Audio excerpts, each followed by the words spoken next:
When most people think of a big city, they don't think of Humboldt, Tennessee. In some eyes, Humboldt is the stereotypical small, country town. Humboldt is a part of Gibson County, about 80 miles from Memphis. It's the home to about 10,000 people, many of whom work in agricultural jobs with soybeans, cotton, and strawberries. Others work in the major industries of car parts, asphalt, or sporting goods. And for a week every May, just before the temperatures of the South become scorching, Humboldt holds the West Tennessee Strawberry Festival. The tradition is over 60 years old, a time for fireworks, carnivals, music, horse shows, and the strawberry recipe contest. In Humboldt, everyone knows each other and news travels fast. On any given day, anyone can become a local celebrity. However, one man's fame had spread throughout the city of Humboldt and to many other parts of the country.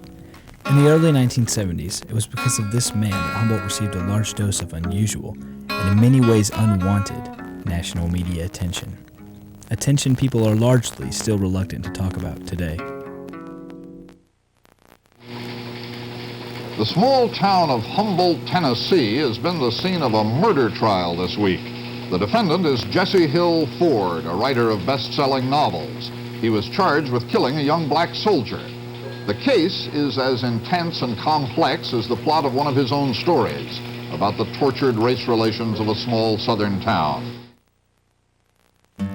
It was the ultimate irony. Jesse Hill Ford, a proponent of civil rights, was put on trial for the murder of African-American soldier George Dokes Jr.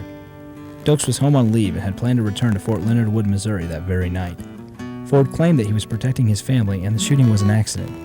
The soldier's family claimed that Dokes was an unarmed man in the wrong place at the wrong time. Regardless, it was an incident that would haunt Ford until the day he died. In the next 30 minutes, the story will be revisited of how one fateful night, a night many say never should have happened, and the trial that followed changed the lives of two families in the town of Humboldt for many years to come.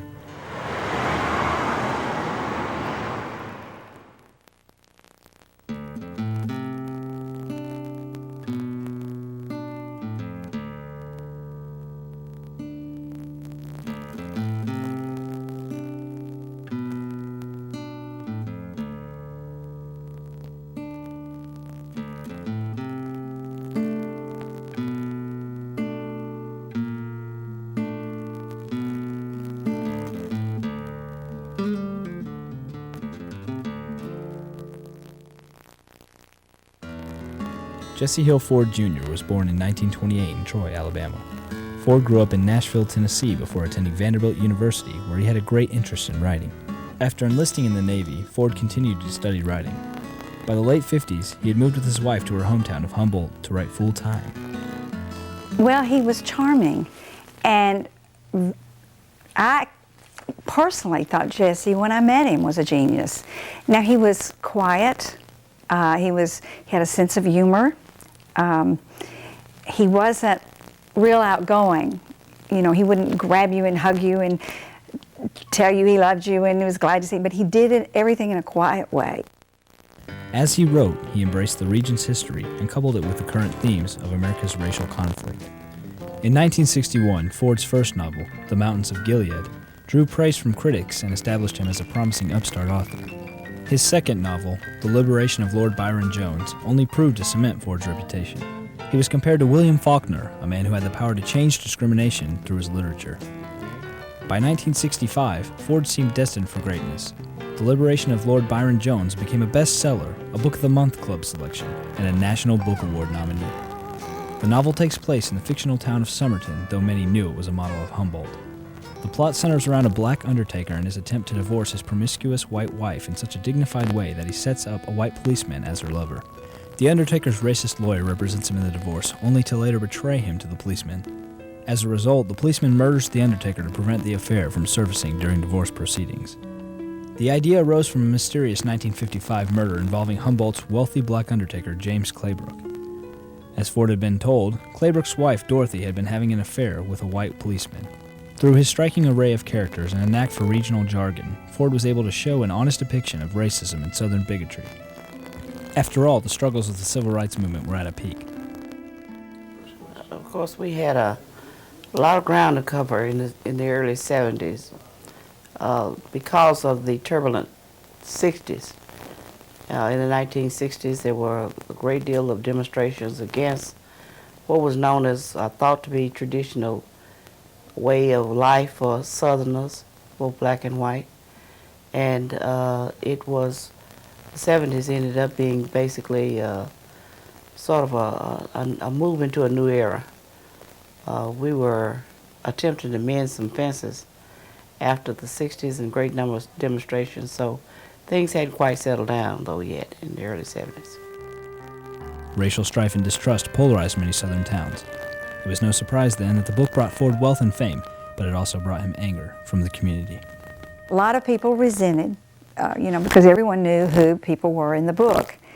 And I'm a friend with a person that is African American that was written about in the book. So, yeah, they think he exploited Humboldt. His town was fictitious. Everybody knew he was talking about Humboldt. And then when he based at least one of his stories on an actual incident which involved race, that didn't help the matter any with the way the people of Humboldt thought.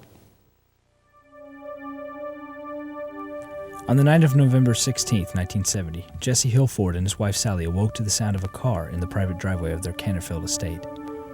Ford's son Charles was at a friend's house and was expected back any moment. However, as Sally Ford followed the pattern of headlights circling the Ford house, she knew it wasn't her son. At any rate, they did not come home, and he waited up for them. And they didn't come home when he thought they should come home. And he was watching for them. And I have ridden my horse all over Canterfield. You wouldn't recognize it now, of course, because it's a housing development. But it was wooded, and it was he had large acreage. And there was a little lane, and I had come through that lane many times, and he was looking out the window for his boys. As I understand it, I wasn't, of course, there with him. The driver of the car turned off the headlights and parked near a sassafras hedge as Sally Ford woke up her husband. Ford told his wife to call the police, grabbed his loaded .30-06 caliber Enfield rifle, and ran outside. The Ford family had a right to be suspicious. Paranoid is not a good word, but in his mind, something was going to happen to his boys. Many town residents had become upset with how the city was portrayed in the new film version of The Liberation of Lord Byron Jones. In the previous months, garbage had been dumped on the Ford's lawn. Cattle had been frightened, and approximately 70 anonymous, harassing phone calls had been made threatening the Ford family. The white and black schools of Humboldt had recently been integrated.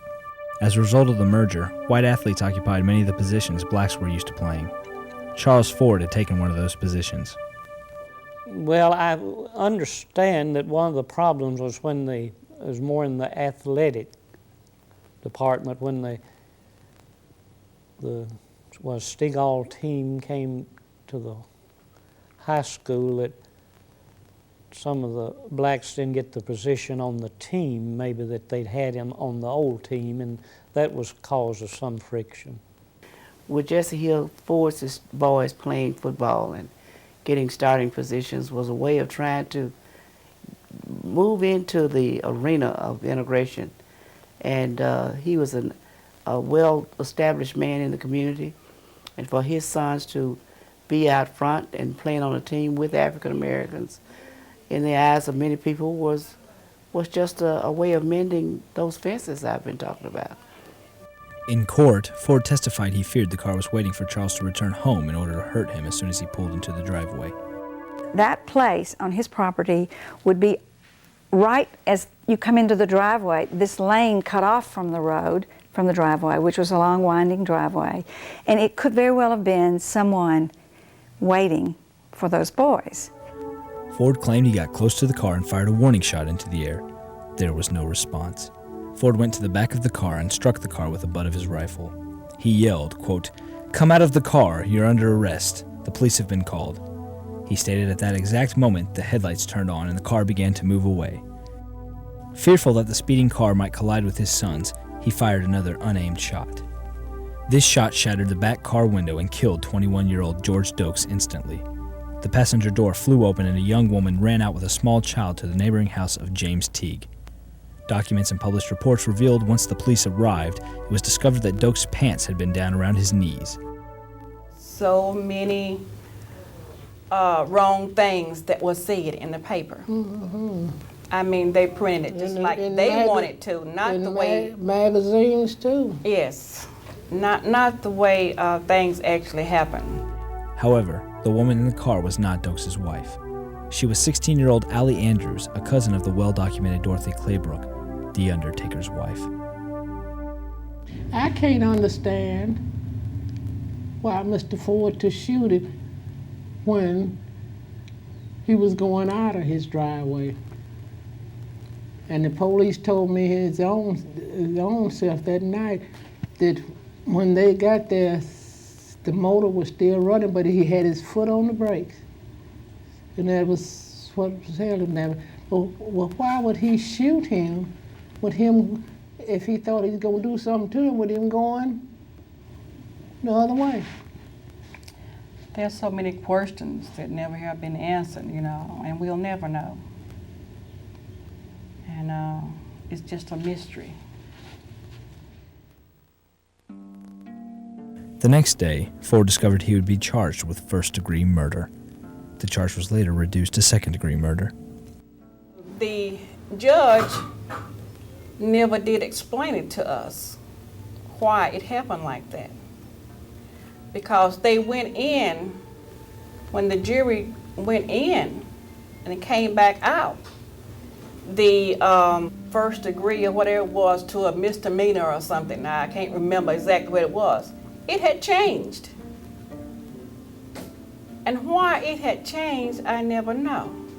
The trial's dimensions were numerous. The irony of the Ford trial was that he was charged with killing an African American, and his books, the themes of his novels were consistently addressing the problem of race relations. That was what put such an ironic twist on this particular incident. Already tense black and white relations of the trial were complicated and intensified by the racial aspects of Ford's literature. In those days, times were really tough between African Americans and the white population around here, and I guess it was everywhere. And something like that was definitely racial. So it created a lot of friction between the two groups. Many of the residents could not have been happier that Ford was now the recipient of the distorted brand of Southern justice he had so fervently exposed in his writing.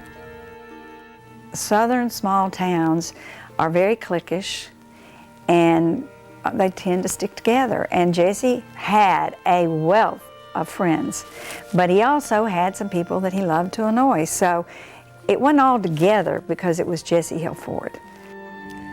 Attorneys James D. Center III and John Kaiser represented Ford, while District Attorney General William Kenton and L.L. Harrell handled the prosecution.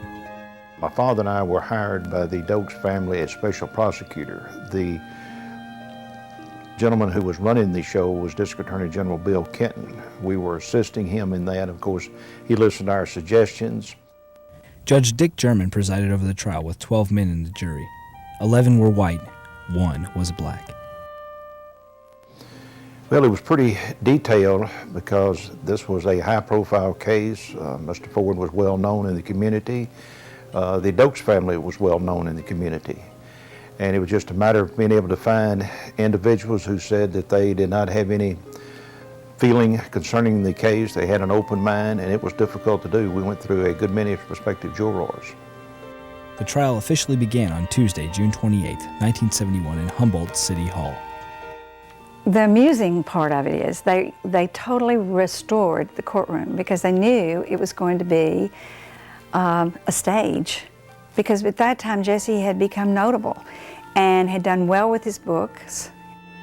The defense made its case stating that Ford only shot the rifle in hopes of holding the car until police arrived and had no intention of hurting anyone. The prosecution admitted Dokes had trespassed but did not deserve to be shot for it. Oh, without any doubt, the shooting itself was intentional. Whether he intended to scare someone or intended to inflict harm, nobody will know because you can't go into his mind.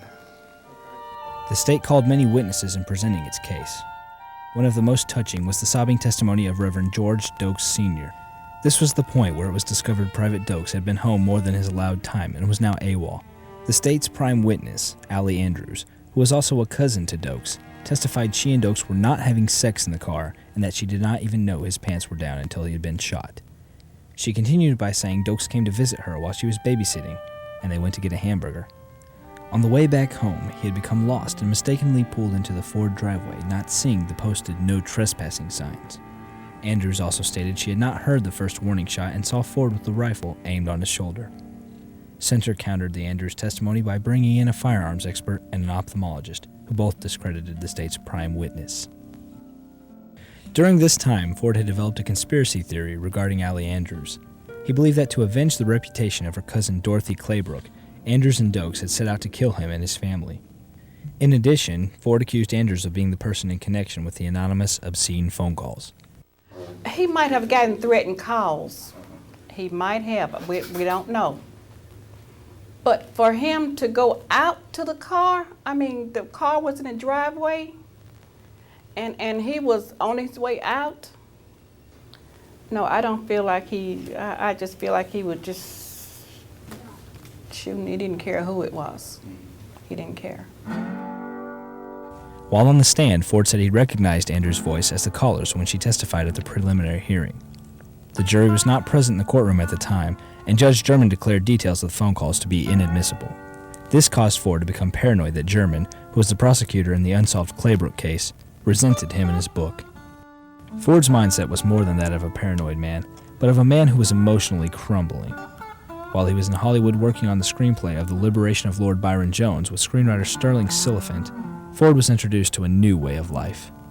According to a 1997 issue of Esquire magazine, Hollywood's materialism began to get the better of him.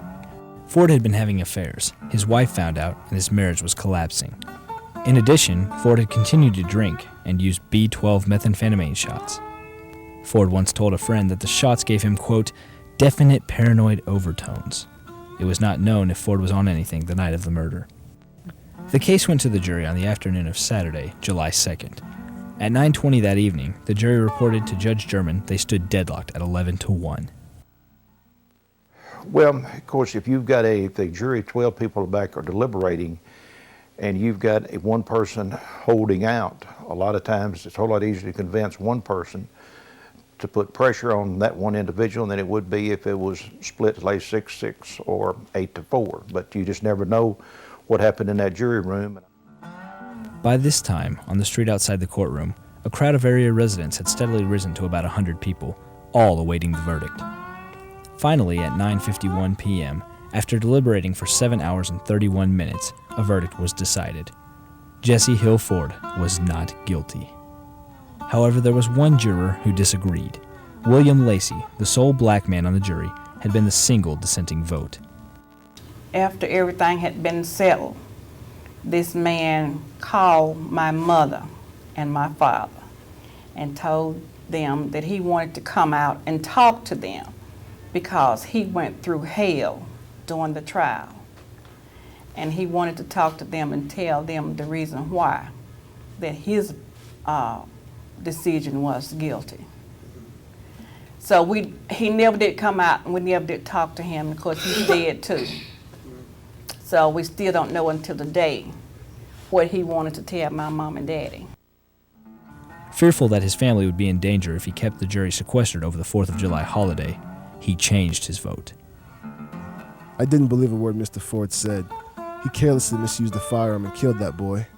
It was the whites giving Ford the trouble, not the blacks. I couldn't believe him.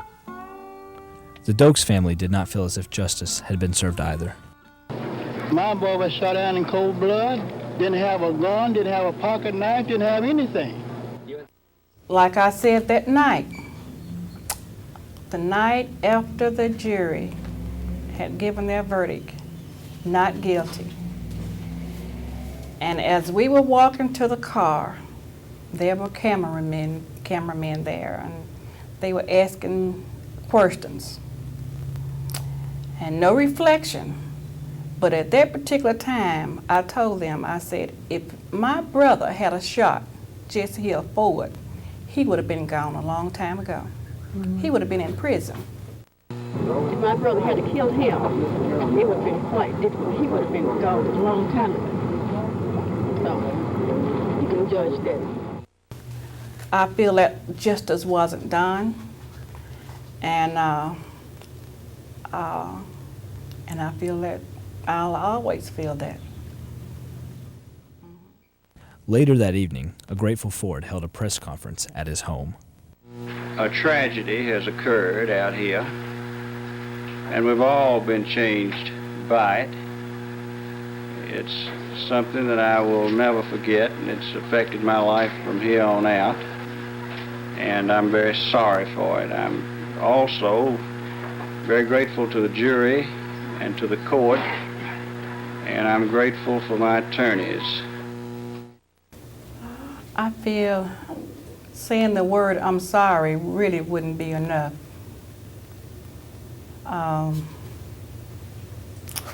I just don't know what I would want to hear, but just say "I'm sorry" just wouldn't be enough.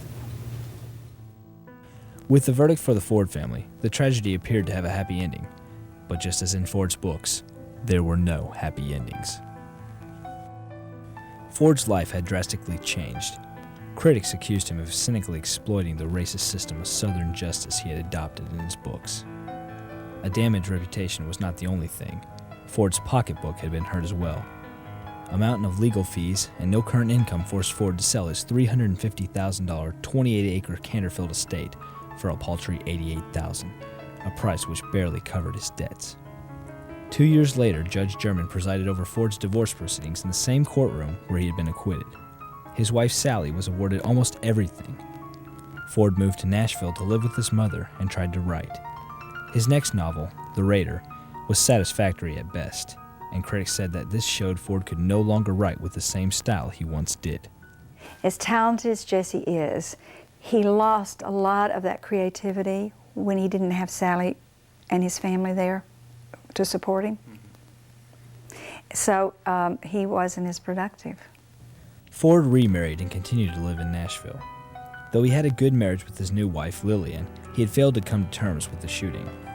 The inner peace that he wanted somehow seemed to evade him. Instead of writing about the shooting, Ford always tiptoed around the issue. He described different versions of the incident, and in the end he saw himself as the real victim, eventually alienating many critics. Friends noticed a difference in Ford and became startled by his new political outlook. Once a staunch liberal, Ford became an outspoken conservative who supported Oliver North and vehemently opposed flag burning. Ford continued to sell an occasional screenplay, traveled with his wife, and for the most part lived comfortably. Sadly, his life never did become what it once was. After he remarried, I saw him a few times, but not as often, because he would come here occasionally to see his children, and I would see him, a neighbor would have him maybe for dinner or something, and I would see him and was concerned about him because he was extremely moody then. Ford had open heart surgery in late 1995 and fell into a depression.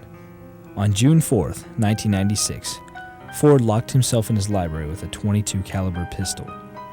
That night, he killed himself, just as he had George Stokes, with a single bullet to the head. Nearby were Ford's autobiographical manuscripts, which recounted his move from Humboldt to Nashville. Throughout the account, he said goodbye to everything that he loved about the town that had given him his greatest book and his worst memories. Well, I just feel like he got whatever was due him. That's the way I feel about it.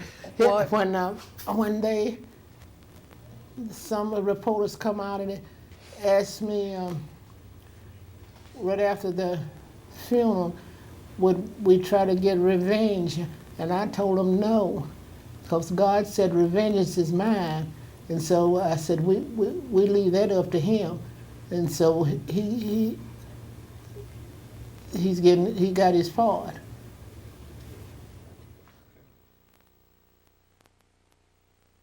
For every kind story about Ford, there's another denouncing him. Ford's first wife, Sally, said in an interview to Esquire magazine, quote, "At his best, he was a true Southern gentleman. At his worst, a true devil." The people who are still around to remember Ford have two opinions of him: a good country boy sensitive about race relations, or a complicated, difficult man. Though not convicted in a court of law, Jesse Hill Ford suffered for his crime for 25 years. Most would agree that the shooting was an accident, and for every accident there's a victim of circumstance. Was it Dokes who accidentally pulled onto a stranger's property with no intent of harming anyone? Or was it Ford, viewed by some as a paranoid Southerner who just so happened to own the property? Early in his career, Ford once said he was fascinated with how one small mistake or one minor impulse could change the entire course of a man's life. For George Dokes Jr. and Jesse Hill Ford, a statement has never been so ironic and so true.